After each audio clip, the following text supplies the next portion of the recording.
Welcome to the Michigan Football Report, folks. We are in Los Angeles. Book the trip despite Michigan losing to TCU. I spoke today at College Football National Championship Media Days with Michigan's own Heisman Trophy winner, Desmond Howard. We'll get to that interview in just a few moments. You want to stick around for that. We talk Jim Harbaugh. We talk Michigan, TCU, and what you thinks about this Michigan football program overall coming up in just a second. But I did want to start today's show on Jim Harbaugh and the latest rumors coming out of Thursday night's notice of allegations from the NCAA into Friday. And now here we are on Saturday. So here's just what we're hearing overall is that although the NCAA could pursue Harbaugh to the greatest extent of 6-game suspension potentially, the word that's come out, you saw it on Twitter, I retweeted it, etc., that Harbaugh really is potentially in violation of two different things. One is breaking Zoom and recruiting rules during the 2020 COVID shutdown, and they'd be Zooming with recruits, coaches to kind of see them work out, to see if they're good enough to be Michigan caliber to get a recruiting scholarship offer. And then number two, at some point, going to a local Michigan restaurant there. What's the name of it again? Do you remember, Brett? I can't remember. Brown Jug, yeah, sorry about that. And potentially paying for lunch for a handful of recruits. What they're saying Harbaugh misled is hearing that maybe he didn't all lie, but he just did the old, I can't recall at this time. Now, on the NFL side of things, NFL front, it is going to be more and more like Harbaugh is going to get a contract maybe as soon as the next few days, although with his NCAA stuff looming over him. But I'm putting my chances of Michigan returning, Harbaugh returning to Michigan next year as high as 70 to 75% right now. Unless somebody like the Colts or Broncos come in with a early next week before something gets done with Michigan with an offer of $16, $18 million a year, something we've never seen in the history of coaching, I think Jim Harbaugh is going to ultimately end up at Michigan with a bigger contract and maybe some sort of NIL deal that he pressures Michigan into giving more support towards that in the future. Now, we're out here in LA for the College Football National Championship game, so let me know before we dive into the Desmond Howard interview. I don't know from you guys who you got in the game coming up on Monday.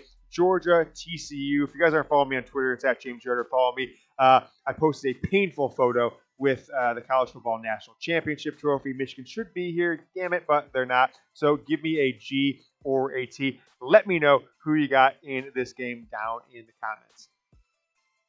All right, now we're going to kick it to my interview with Desmond Howard that we did at the CFP Media Days this morning. So here it is, Desmond Howard. We talked J.J. McCarthy. We talked a little bit 2023.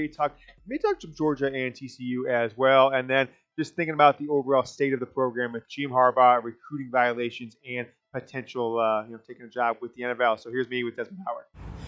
All right, we're here with 1991 Heisman Trophy winner, ESPN's Desmond Howard. We're going to talk about college football playoff and talk a little Michigan TCU recap. Desmond being Michigan Heisman Trophy winner, Michigan legend, want to get his thoughts on the game last Saturday. Des, we got a week to kind of think about it. Just thinking back, what's your takeaways from Michigan's loss to TCU? How did it happen? And any thoughts after you've sat in the results for 7 days? Well, I haven't been thinking about it for 7 days, that's for sure. I got to move on. I got to cover this TCU-Georgia game, which is going to be a monster game. But what do you want to know? I mean, so if they play 10 times next 10 weeks, how many times do you think Michigan wins that game? I thought it was a hard-fought game. I thought that people underestimated TCU, but, we've seen them live and in person, and I've picked them several times this season to win games that people didn't think they had a prayer to win. So I understood the team that was going to go up against Michigan. So, they're a hell of a team. Duggan, the quarterback, incredible story. I mean, just incredible story. Didn't start the season. Yep. Didn't jump in the portal, though. So I'm going to be the best team that I can be. Yep. Ended the season, the regular season, as a runner-up for the Heisman. Mm-hmm. So gritty team. They feed off of Duggan.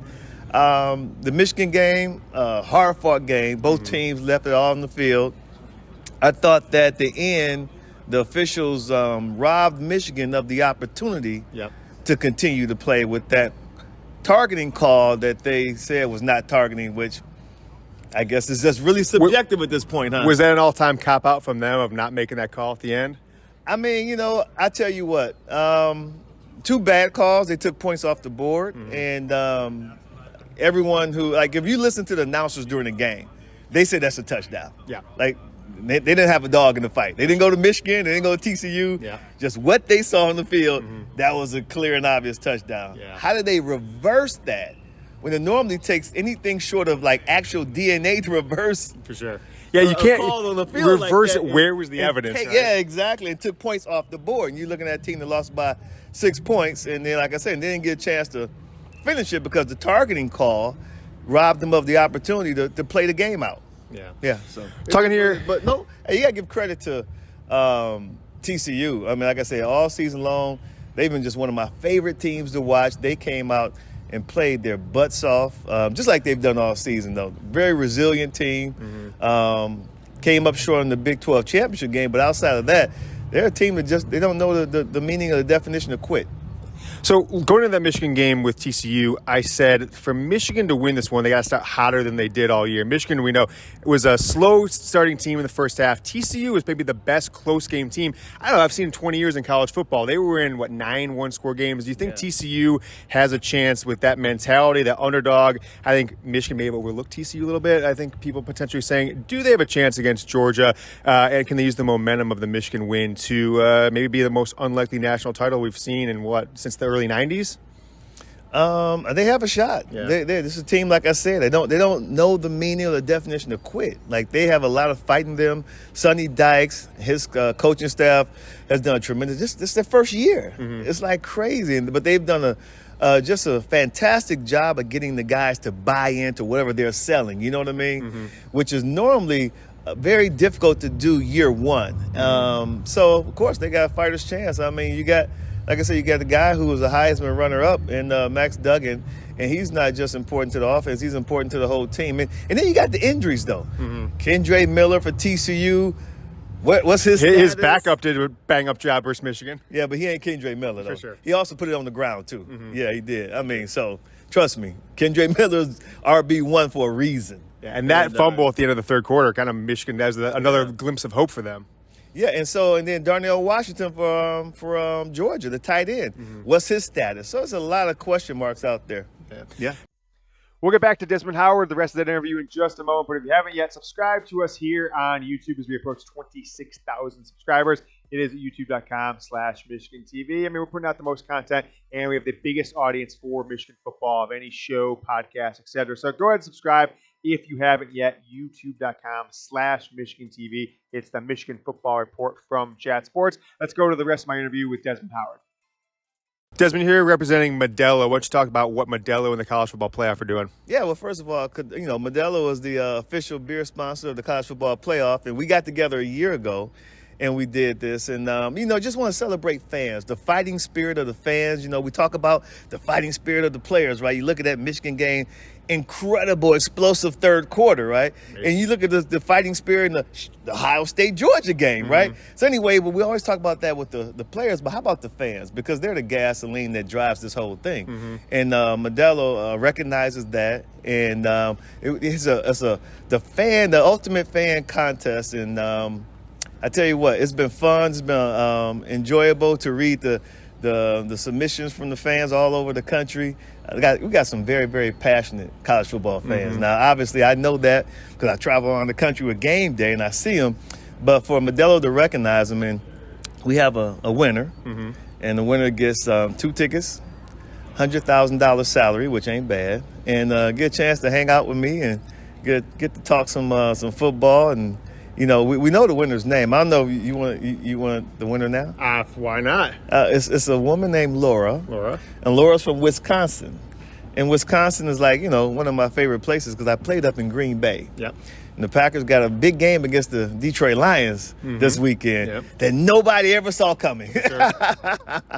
But yeah, so anyway, so that's what I'm doing. Yeah. In addition to Heisman Trophy winner, Super Bowl MVP Desmond Howard, I want to circle back to Michigan for a second here. A lot of news coming out in the last 48 hours. Jim Harbaugh. Any thought? I mean, what the result? People are talking about other schools paying players, all these violations, and what it kind of maybe turns out is that Michigan might get in trouble for Zooming during COVID with recruits and maybe buying a couple guys a cheeseburger. Any just general thoughts? I'm sure you don't want to take any speculation on about just what the situation with Michigan with Harbaugh and the NFL rumors at this point. As far as the NCAA and whatever they're doing. We had a conversation on game day last, Monday? Yeah, I think it was Monday night. Monday morning for the Rose Bowl, and we talked about the NCAA. And I think it was that show. I've done so many shows recently, I'm not sure.